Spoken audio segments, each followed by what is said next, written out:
नमस्कार दोस्तों, स्वागत है आपका अपने YouTube channel target with MS में। जैसा कि आपको पता है, आज कलाम प्री रीट 2.0 का आयोजन हुआ था, जिसमें जो साइंस के प्रश्न हैं उनके बारे में अब बात करेंगे। जैसा कि आपको पता है, पिछले पेपर में हमने लेवल 2 की साइकोलॉजी, लेवल 1 की साइकोलॉजी और लेवल 2 की भाषा सेकंड संस्कृत के बारे में बात की थी। और इस वीडियो में हम साइंस के प्रश्नों की बात करेंगे, केवल साइंस के प्रश्नों की, जो कि 30 प्रश्न हैं, इनके बारे में बात करेंगे। ये मैं अपनी अनुभव के आधार पर, ज्ञान के आधार पर बता रहा हूँ, ऑथेंटिक आंसर की नहीं है। कलाम जो प्री रीड का आयोजन करा रहे हैं, कलाम अकेडमी सीकर वाली, वो ऑथेंटिक आंसर की जारी करेगी 2 या 3 दिन बाद। उस पर आप ज़रूर अपना आंसर चेक कीजिए। बाकी लगभग प्रश्न सही है, अगर 1-2 प्रश्न होगा तो मैं आपको भ्रमित नहीं करूँगा, आपको बता दूंगा कि ये प्रश्न डाउट में है। चलिए शुरू करते हैं। पहला प्रश्न है, निम्न में से बैक्टीरिया के संदर्भ में कौन सा विकल्प सही नहीं है? कौन सा ऐसा विकल्प है जो सही नहीं है बैक्टीरिया के संदर्भ में? स्ट्रेप्टोकोकस जीवाणु दही व पनीर उद्योगों में प्रयुक्त होता है। बिल्कुल सही बात है। जो स्ट्रेप्टोकोकस लैक्टोबैसिलस है, स्ट्रेप्टोकोकस लैक्टोबैसिलस है, वो जीवाणु दही व पनीर उद्योगों में प्रयुक्त होता है। एक बिल्कुल सही बात है। राइजोबियम सहजीवी नाइट्रोजन स्त्रीकारी जीवाणु है। बिल्कुल सही बात है। नाइट्रोजन फिक्सेशन बैक्टीरिया है। कौन सा? राइजोबियम, जो कि सहजीवी के रूप में पाया जाता है। सिम्बायोटिक लेग्यूमिनेसी कुल के पौधों में पाया जाता है राइजोबियम। किसी भी जीवाणु में डीएनए और आरएनए दोनों न्यूक्लिक अम्ल एक साथ नहीं पाए जाते हैं। और चौथा ऑप्शन, जीवाणु कोशिकाओं में असूत्रीय विभाजन पाया जाता है। यह भी बिल्कुल सही बात है, असूत्रीय विभाजन पाया जाता है। लेकिन जो तीसरा ऑप्शन है वो गलत है कि किसी भी जीवाणु में डीएनए व आरएनए दोनों न्यूक्लिक अम्ल एक साथ नहीं पाए जाते हैं। दोनों न्यूक्लिक अम्ल एक साथ पाए जा सकते हैं। नेक्स्ट प्रश्न है, पौधों में नाइट्रोजन की कमी से होने वाला प्रमुख रोग क्या है? लघुपर्णता, कम रोग प्रतिरोधक क्षमता, पुष्पन में विलंबन, पत्तियों में हरिमाहीनता। तो देखो, नाइट्रोजन की वजह से प्रमुख रोग होता है वो पत्तियों में हरिमाहीनता पाई जाती है, क्लोरोसिस इन लीव्स, पत्तियों में हरिमाहीनता रोग हो जाता है। नेक्स्ट प्रश्न है, निम्न में से कौन सा पुंज फल, जो पुंज फल है उसका उदाहरण कौन सा है? स्ट्रॉबेरी, शहतूत और कटहल, आम। देखो, जैसा कि आपने पढ़ा होगा, जो पुंज फल है वो होता है स्ट्रॉबेरी। जो पुंज फल होता है वो होते हैं स्ट्रॉबेरी, जबकि शहतूत और जो कटहल है वो संग्रहित फल के नाम से जाने जाते हैं। संग्रहित फल के नाम से जाने जाते हैं। नेक्स्ट फल है, पादप कोशिका जंतु कोशिका से किस आधार पर भिन्न होती है? मतलब पादप कोशिका और जंतु कोशिका में किस आधार पर भिन्नता पाई जाती है? कोशिका भित्ति के आधार पर। जो सही है, कोशिका भित्ति पादप कोशिका में पाई जाती है, जबकि जंतु कोशिका में नहीं पाई जाती। हरित लवक पादप कोशिका में पाया जाता है, जबकि जंतु कोशिका में नहीं पाया जाता। तारक काय के आधार पर भिन्नता पाई जाती है। तारक काय जंतु कोशिका में पाया जाता है, लेकिन पादप कोशिका में तारक काय की अनुपस्थित होती है। तो इसका सही आंसर हो गया डी, उपरोक्त सभी। नेक्स्ट प्रश्न है, डायबिटीज इंसिपिडस रोग का कारण क्या है? इंसुलिन हार्मोन की कमी, वेसोप्रेसिन हार्मोन की अधिकता, वेसोप्रेसिन हार्मोन की कमी, एमएसएच की कमी। जैसा कि आपको पता होगा, जो डायबिटीज मेलाइटिस रोग होता है वो होता है इंसुलिन हार्मोन की कमी से, जबकि यहाँ दिया हुआ डायबिटीज इंसिपिडस रोग। तो डायबिटीज इंसिपिडस रोग है वो वेसिप्रोसिन हार्मोन, जो वेसोप्रेसिन हार्मोन है या एंटी डायूरेटिक हार्मोन भी कहते हैं, इसकी वजह से होता है। जब एंटी डायूरेटिक हार्मोन या वेसोप्रेसिन हार्मोन की कमी हो जाती है तो व्यक्ति की मूत्र दर बढ़ जाती है, और इस रोग को बोलते हैं डायबिटीज इंसिपिडस रोग। तो इसका सही आंसर है सी। नेक्स्ट प्रश्न है, निम्न में से रोगों के संदर्भ में सही विकल्प का चयन कीजिए। कैंसर और जो हृदयाघात है वो असंक्रामक रोग है। बिल्कुल सही बात है। जो कैंसर है और जो हृदयाघात है, हार्ट अटैक है, और जो कैंसर है, ये दोनों बीमारियां हैं वो असंक्रामक है, छूने से नहीं फैलती है। डिप्टीरिया में डीपीटी का टीका लगाया जाए, ये बिल्कुल सही बात है। डीपीटी का मतलब भी डिप्टीरिया, पर्टुसिस्ट और टिटनेस, ये तीनों का टीका होता है। डिप्टीरिया में टिटनेस का टीका लगाया जाता है, सही बात है। टीबी का इलाज डोट्स पद्धति से होते हैं, यह भी सही बात है। Direct observation treatment, short course, इससे इसका इलाज होता है टीबी का। कसरा के इलाज में एमएमआर का टीका लगाया जाता है, यह भी बिल्कुल सही बात है। कसरे के इलाज में एमएमआर का टीका लगाया जाता है। जैसे एमआर का मतलब हो गया मम्स, मीजल्स एंड रूबेला। तो इसका सही आंसर हो गया 1, 2, 3 और 4, सभी विकल्प सही है इसके। निम्न कथनों पर विचार करते हुए सही विकल्प का चयन कीजिए। प्रति किलोग्राम ऊर्जा की मात्रा वसा में प्रोटीन व कार्बोहाइड्रेट की अपेक्षा अधिक होती है। बिल्कुल सही बात है। वसा में जो ऊर्जा की मात्रा होती है वो प्रोटीन और कार्बोहाइड्रेट की अपेक्षा अधिक होती है। देखो, अगर तुरंत ऊर्जा प्राप्त करनी है तो कार्बोहाइड्रेट की आवश्यकता होती है, लेकिन वसा में प्रति किलोग्राम ऊर्जा की मात्रा वसा में अधिक होती है। फ्रक्टोज प्रकृति की सबसे मीठी शर्करा है। इतनी बात तो बिल्कुल सही है, लेकिन इसे मस्तिष्क शर्करा नहीं कहते हैं। मस्तिष्क शर्करा कहा जाता है ग्लैक्टोज को। तो ये ध्यान रखना, जो मस्तिष्क शर्करा है उस ग्लैक्टोज को कहा जाता है, फ्रक्टोज को नहीं कहा जाता। फल शर्करा कहा जाता है फ्रक्टोज को। विटामिन के को हेमरोज रोधी विटामिन भी कहते हैं। बिल्कुल सही बात है, जो विटामिन के है उसको हेमरेज रोधी विटामिन कहते हैं। अब आप पूछेंगे हेमरेज क्या होता है, तो हेमरेज होता है जिसमें रक्त, ऐसा रोग जिसमें रक्त का थक्का नहीं जमता, और विटामिन के रक्त का थक्का जमाने में सहायक है, इसलिए हेमरेज रोधी विटामिन भी कहा जाता है इसे। तो इसका सही आंसर हो गया 1 और 3। नेक्स्ट प्रश्न है, एंड्रोजन हार्मोन का स्रावन किससे होता है? देखो, जो पुरुषों में जो हार्मोन स्रावित होता है उसको एंड्रोजन बोलते हैं, और जो महिलाओं में होता है उसको एस्ट्रोजन बोलते हैं। जो एंड्रोजन हार्मोन है, मतलब एंड्रोजन हार्मोन का मतलब हो गया टेस्टोस्टेरोन हार्मोन। पुरुषों में स्रावित होने वाला हार्मोन टेस्टोस्टेरोन हार्मोन है। वो किससे स्रावित होता है? तो ये होता है लीडिंग कोशिकाओं से। याद रखना, लीडिंग कोशिकाओं से। नेक्स्ट प्रश्न है, किसी वस्तु पर किया गया कार्य किस पर निर्भर नहीं करता? आरोपित बल पर निर्भर करता है, विस्थापन पर निर्भर करता है, विस्थापन और आरोपित बल के बीच कोण पर निर्भर करता है, इस पर भी करता है, वस्तु के प्रारंभिक वेग। तो देखो, वस्तु के प्रारंभिक वेग पर निर्भर नहीं करता, ये आरोपित बल पर निर्भर करता है, विस्थापन पर निर्भर करता है, और थीटा पर भी निर्भर करता है। कौन सा कार्य? लेकिन वस्तु के प्रारंभिक वेग पर निर्भर नहीं करता।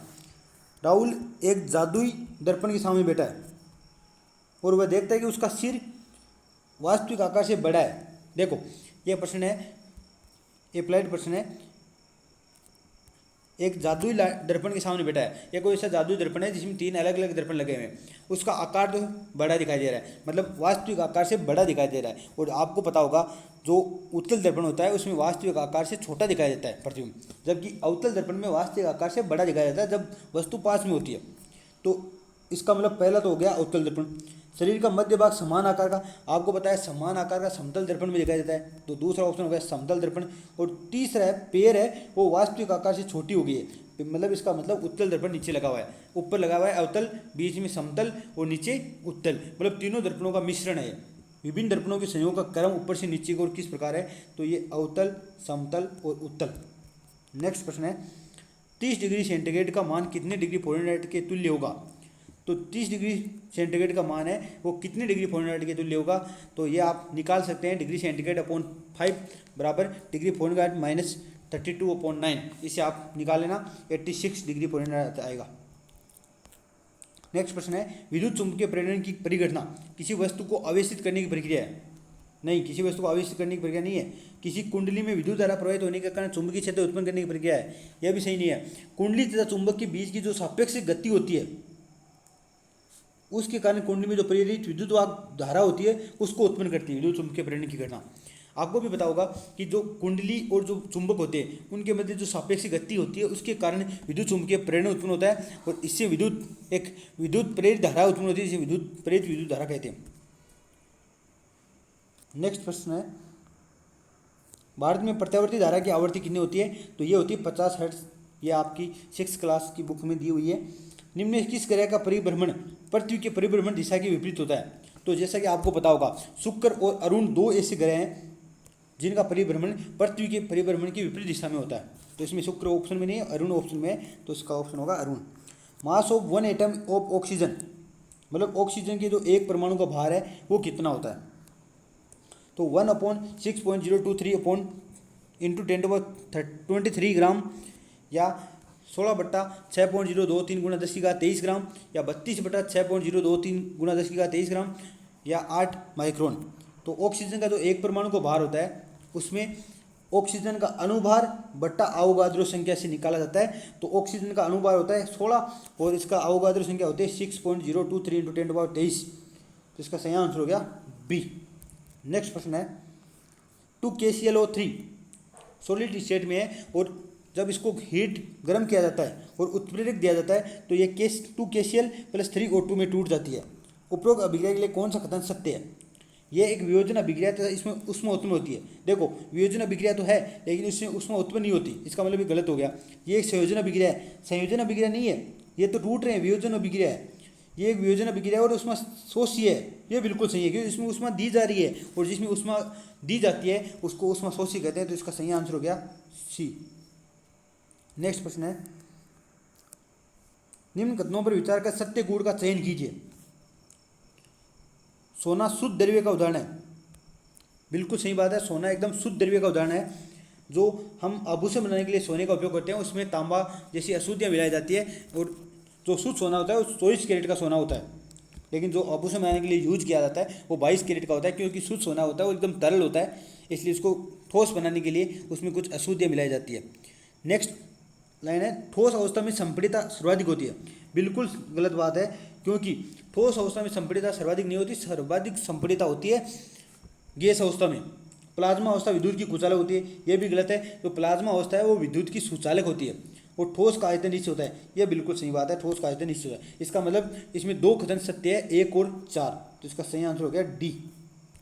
नेक्स्ट प्रश्न है, खाना बनाते समय यदि बर्तन की तली बाहर से काली हो रही है तो इसका मतलब है, देखो अगर खाना बनाते समय बर्तन की तली बाहर से काली हो रही है, इसका मतलब ईंधन पूरी तरह से जल नहीं रहा है, या अपूर्ण ऑक्सीजन की उपस्थिति में ईंधन जल रहा है, तो भी हो सकता है ईंधन पूरी तरह से जल नहीं रहा है। भोजन पूरी तरह पका नहीं है, ये तो नहीं होगा। ईंधन आर्द्र है, ईंधन पूरी तरह से जल रहा है, तो ये नहीं होगा, ईंधन पूरी तरह से नहीं जल रहा है। निम्न में से कौन सा असुमेलित है? जो बहुलक वाले चैप्टर है उससे दिया हुआ है कि कौन सा असुमेलित है। देखो PAN पॉलीएक्रिलोनाइट्राइल, जिसे डेक्रोन भी कहते हैं, PAN टेफ्लॉन पॉलीटेट्राफ्लोरोएथिलीन है, उसको टेफ्लॉन कहते हैं, PTF ही बोलते हैं इसे। बेकेलाइट में फिनोल प्लस फॉर्मेल्डिहाइड होता है, जबकि मेलेमाइन में मेलामाइन प्लस फॉर्मेल्डिहाइड होता है, और जबकि PVC उसमें पॉलीवाइनिल क्लोराइड होता है, साइनाइड नहीं होता। साइनाइड पॉलीस्टाइरीन में होता है। PVC है उसमें पॉलीवाइनिल क्लोराइड होता है। नेक्स्ट प्रश्न है, निम्न कथनों पर विचार कीजिए तथा असत्य कथन का पहचान कीजिए। ओजोन जो परत है उसकी मोटाई को डोप्सन में मापा जाता है। बिल्कुल सही बात है, ओजोन परत की जो मोटाई उसको डोप्सन में मापी जाती है।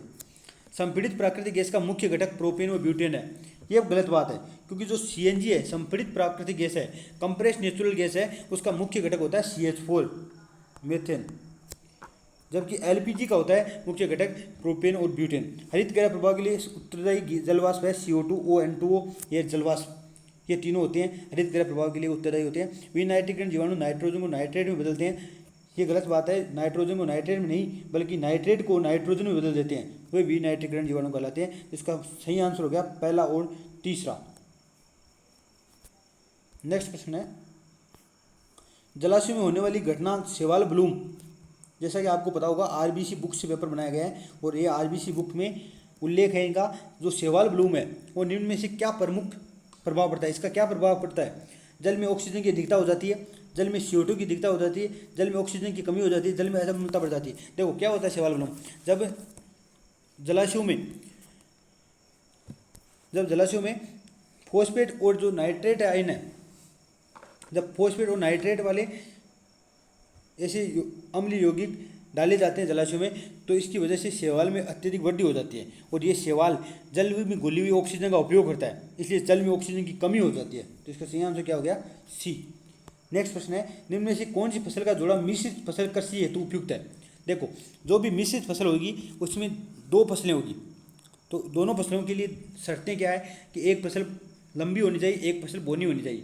एक फसल लंबी अवधि की, एक फसल कम अवधि की, और उन दोनों की जो आवश्यकता है वो अलग अलग होनी चाहिए। ये 3 बातें आपको ध्यान रखना है। तो इसमें जो गेहूँ और जो है वो समान लंबाई के होते हैं, ज्वार और बाजरा भी समान लंबाई के होते हैं, चना और तिल ये भी मिश्रित फसल नहीं है, जबकि जो मूंगफली और सूरजमुखी है, देखो मूंगफली छोटी होती है, सूरजमुखी बड़ी होती है, तो इस वजह से मिश्रित फसल कृषि हेतु, और ये 6th क्लास में आपकी बुक में दिया हुआ है सीधा एग्जाम्पल मूंगफली और सूरजमुखी। नेक्स्ट प्रश्न है, निम्न कथनों पर विचार करते हुए विज्ञान क्लब के बारे में सही कथन का चुनाव करें। ये 6वें वीडियो से प्रश्न आया है। देखो अब कुछ बच्चे कहेंगे सर इंग्लिश वगैरह नहीं डाल रहे हैं, इंग्लिश वगैरह दिखा नहीं रहे, तो ये पेपर थोड़ा बड़ा है तो इस वजह से इंग्लिश दिखाई नहीं दे रही है, आप रोक के पेपर को देख लेना। विज्ञान क्लब के बारे में सत्य कथन का चुनाव कीजिए। विज्ञान क्लब विद्यालय में छात्रों द्वारा चलाई जाने वाली समितियां हैं, बिल्कुल सही बात है। विद्यालय क्लब है वो विद्यालय में छात्रों द्वारा चलाई जाने वाली समिति होती है। विज्ञान क्लब के प्रमुख सिद्धांत करके सीखना व जीवन द्वारा सीखना है, यह भी बिल्कुल सही बात है। विज्ञान क्लब में विद्यार्थी औपचारिक रूप से सीखते हैं, यह बिल्कुल गलत बात है कि औपचारिक रूप से नहीं सीखते, अनौपचारिक रूप से सीखते हैं। बालक अनौपचारिक रूप से सीखते हैं। विज्ञान क्लब का उद्देश्य विज्ञान में रुचि जागृत करना व वैज्ञानिक दृष्टिकोण का विकास करना है, यह भी बिल्कुल सही बात है। तो इसका सही आंसर हो गया 1, 2, 4। इसमें औपचारिक रूप से नहीं सीखते, अनौपचारिक रूप से सीखते हैं, इसलिए 1, 2, 4 ये सही आंसर हो गए। निम्न में कौन सा विक्रम का मुख्य लक्ष्य पाठ्य वस्तु पर स्वामित्व है, मास्टरी, मतलब किस जो अभिक्रमित अनुदेशन है उसमें जो रेखीय अभिक्रमित है, साक्य है, अवरोह है, कंप्यूटर सहायता अनुदेशन है, इन सब में से कौन सा ऐसा अभिक्रमित अनुदेशन है जिसमें पाठ्य वस्तु पर स्वामित्व प्राप्त करना होता है मुख्य उद्देश्य? तो इसलिए होता है अवरोह अभिक्रमित अनुदेशन, जो गिलबर्ट ने दिया था। मेथेटिक अभिक्रमित अनुदेशन भी कहा गया है। नेक्स्ट प्रश्न है, निम्न कथनों पर असत्य कथन का चुनाव कीजिए। मस्तिष्क उद्वेलन विधि में आलोचना का कोई स्थान नहीं है। बिल्कुल सही बात है कि मस्तिष्क जो उद्वेलन विधि है उसमें आलोचना का कोई स्थान नहीं है। मतलब जो विचार मन में आ रहे हैं वही डालो, कोई आलोचना नहीं करेगा विचारों की। बस जो विचार बच्चा अगर गलत विचार दे रहा है तो वो भी स्वीकार्य है मस्तिष्क उद्वेलन विधि में। जो बच्चे दिमाग में आ रहे हैं, जो कुछ भी आ रहा है उस पर आलोचना नहीं की जाएगी, मूल्यांकन नहीं किया जाएगा उसका। सम्मेलन व्याख्या विधि का जो वृहद रूप है जिसमें विषय विशेष के किसी विषय पर अपने विचार प्रस्तुत करते हैं। देखो सम्मेलन का मतलब इसमें लिखा है कॉन्फ्रेंस, और जो कॉन्फ्रेंस होती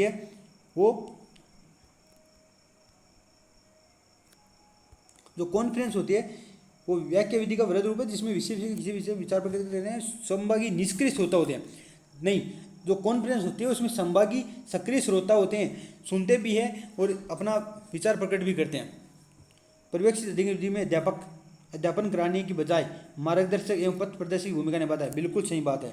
दल शिक्षण में कम से कम 2 अध्यापकों होना आवश्यक है, यह भी बिल्कुल सही बात है। तो इसका सही आंसर होगा, मेरे हिसाब से इसका सही आंसर होगा बी। अब देखो क्या मानते हैं, कलाम प्री रीड का जो आयोजन करा रहे हैं कलाम अकेडमी सीखकर, वो इसकी ऑथेंटिक आंसर में इसका क्या आंसर मानती है वो उस पर डिपेंड करता है। बाकी इसका सही आंसर मेरे हिसाब से होगा सम्मेलन, क्योंकि जो सम्मेलन होता है, कॉन्फ्रेंस होती है, जो कॉन्फ्रेंस में दोनों के विचार होते हैं और निष्क्रिय श्रोता नहीं होते हैं। बाकी इसका ए भी मान सकते हैं, और उन पर डिपेंड करता है। विज्ञान को सीखना, विज्ञान को करना है। विज्ञान सीखने का कोई और तरीका नहीं है। ये परिभाषा सेकंड ग्रेड में पहले भी आ चुकी है, और ये परिभाषा है DS कोठारी, दौलत सिंह कोठारी, जो कि उदयपुर के निवासी थे और जो राष्ट्रीय शिक्षा आयोग बना था उसके अध्यक्ष रह सके हैं। कोठारी आयोग के अध्यक्ष रहते हैं 1964 से 66 में जो अध्यक्ष रहे थे DS Kothari. UGC grant commission, जो यूनिवर्सिटी ग्रांट कमीशन है, उसके भी ये सदस्य रह चुके हैं, अध्यक्ष रह चुके हैं। निम्न में से कौन सा वैज्ञानिक दृष्टिकोण का गुण नहीं है? कठिन कार्य, हार्ड वर्क, कठिन कार्य करना वैज्ञानिक दृष्टिकोण का गुण है। खुला मस्तिष्क बिल्कुल है।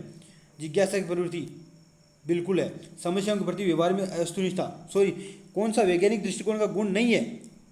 खुला मस्तिष्क है, जिज्ञासा प्रवृत्ति है, समस्याओं के प्रति व्यवहार में वस्तुनिष्ठा है, लेकिन कठिन कार्य नहीं है। मतलब वैज्ञानिक दृष्टिकोण में कठिन कार्य नहीं है, कोई भी कठिन कार्य नहीं होता वैज्ञानिक दृष्टिकोण में। खुला मस्तिष्क होता है, जिज्ञासा की प्रवृत्ति, समस्या के प्रति व्यवहार में वस्तुनिष्ठा होती है, लेकिन कठिन कार्य कोई नहीं होता। वैज्ञानिक लगे रहते हैं कार्य में, कोई कठिन कार्य नहीं लगता है। तो इसका मतलब सही है, वैज्ञानिक दृष्टिकोण का गुण कौन सा नहीं है? कठिन कार्य नहीं है। ये ध्यान रखना, इसका ध्यान रखना, पहला ही होगा। मूल्यांकन प्रक्रिया को शिक्षण उद्देश्य, अधिगम, अनुभव और व्यवहार परिवर्तन के 3 चरणों में विभक्त कर एक त्रिकोण के रूप में किसने प्रस्तुत किया है? तो देखो ये प्रश्न डाउटफुल है। इसमें त्रिकोण के रूप में जो शिक्षण उद्देश्य, अधिगम, अनुभव और व्यवहार परिवर्तन के 3 चरणों में, देखो BS बलूम ने भी किया था, और इसके अलावा किसने किया है? या तो दांडेकर होगा या फिर डॉक्टर पटेल होंगे। अब इनमें से किसको माना जाए, या आप अगर आपको सही पता है आंसर का तो आंसर कमेंट कर देना। बाकी ये जो कलाम प्री रीड की जो आंसर की जारी होगी उसमें ही पता चल पाएगा। नेक्स्ट प्रश्न है, निम्न में से कौन सा एक उत्तम परीक्षण की तकनीकी कसौटी नहीं है? जो उत्तम परीक्षण होता है उसमें वैधता, विभेदकारिता, विश्वसनीयता, मितव्यता। देखो अगर आप इस उत्तम परीक्षण की जो कसौटियाँ हैं, अब ये तो सीधा प्रश्न पूछा है, वैधता, विश्वसनीयता, विभेदकारिता। अगर इसके डीपली प्रश्न आ जाए, अंदर से प्रश्न आ जाए, इसके लिए एक वीडियो बनाया हुआ है जिसमें इवोल्यूशन पार्ट 1 और 2 है। अगर आप वो देख लेते हैं तो मैं इस बात की गारंटी दे सकता हूँ कि आपकी कोई सी भी एग्जाम में मूल्यांकन से जो ये विशेषताएं हैं उनसे प्रश्न आए तो वो बाहर नहीं होगा। क्योंकि कभी कभी देखो फर्स्ट ग्रेड में अभिप्राय सापेक्षता का प्रश्न पूछा गया है, इसके अलावा कंसिस्टेंसी का प्रश्न पूछा गया है, ये सब प्रश्न पूछे गए हैं। उत्कृष्टता का मापदंड क्या है, अभिप्राय सापेक्षता क्या है, ये सब प्रश्न पूछे गए हैं। तो उनके लिए आप वो वीडियो देख सकते हैं। तो इसमें का सही आंसर होगा डी, मितव्यता। नेक्स्ट प्रश्न है, मनोगत्यात्मक पक्ष से संबंधित उद्देश्य नहीं है। जो मनोगत्यात्मक पक्ष है उससे संबंधित उद्देश्य नहीं है। देखो आपने जो मनोगत्यात्मक पक्ष पढ़ा होगा, पहले जो मनोगत्यात्मक पक्ष पढ़ता था चलता था वो एक उसमें जैसे अनुकरण, कार्य करना, ये सब चलते थे। लेकिन ये भी मनोगत्यात्मक पक्ष से एक दूसरा संबंधित उद्देश्य है। जो भी उद्देश्य निर्धारित किए गए हैं उनमें है पहला है प्रत्यक्षीकरण, फिर होता है व्यवस्था, तीसरा होता है अनुक्रिया, चौथी होती है शायद कार्य करना, और पांचवा होता है जटिल प्रत्यक्ष अनुक्रिया। इसका मतलब ये तीनों तो है लेकिन अनुकूलन नहीं है। देखो मैं आपके लिए लेके भी आया हूँ, ये है जो क्रियात्मक मनोगत्यात्मक उद्देश्य का वर्गीकरण है। उसमें पहला होगा परसेप्शन प्रत्यक्षीकरण, दूसरा व्यवस्था, तीसरा निर्देशात्मक अनुक्रिया, चौथा कार्य प्रणाली और पांचवा होगा जटिल प्रत्यक्ष अनुक्रिया। ये अंतिम है, ये 5 है, ये भी आपको ध्यान रखना है। ये पीडीएफ में Telegram channel target with MS पर उपलब्ध करवा दूंगा। बाकी आपको कमेंट बॉक्स में लिंक भी दे दूंगा, जो इससे आप टेलीग्राम ज्वाइन कर लें और वहाँ पे आपको इस पेपर की पूरी पीडीएफ मिलेगी और ये भी आपको मिल जाएगी। एक आप के कितने सही हो रहे हैं ये कमेंट ज़रूर करना कि आपके 30 में से कितने नंबर बन रहे हैं। चलिए धन्यवाद।